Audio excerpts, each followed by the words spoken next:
Multicaja ha vuelto a renovar su confianza en el voleibol zaragozano y de esta manera el Fábregas Sport seguirá por sexto año consecutivo en la máxima competición nacional. Todo de la mano de Diego Carreras, que ha dado el salto a primer entrenador después de varios años como ayudante de Paco Díaz. En la plantilla muchos nombres aragoneses como el gran capitán Rubén Calonge, Daniel Conejos o los jóvenes Adrián Calonge, Jorge Pellicena o Ricardo Pérez. El técnico zaragozano se marca un objetivo claro para su equipo y cree que en la Superliga hay 3 escalones de nivel bien diferenciados.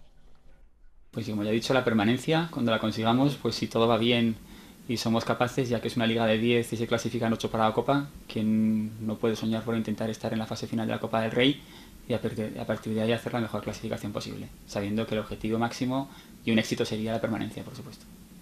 Pues yo veo que hay 3 equipos que están por encima del resto, que son pues el Caja 3 Teruel, Unicaja Almería y el CMA Soria.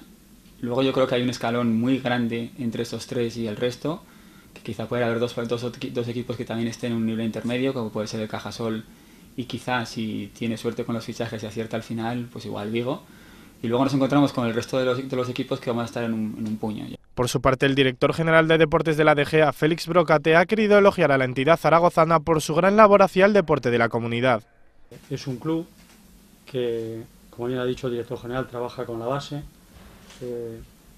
tiene aragoneses en sus filas, eso es fundamental para el deporte aragonés, y que trabaja con lo que tiene.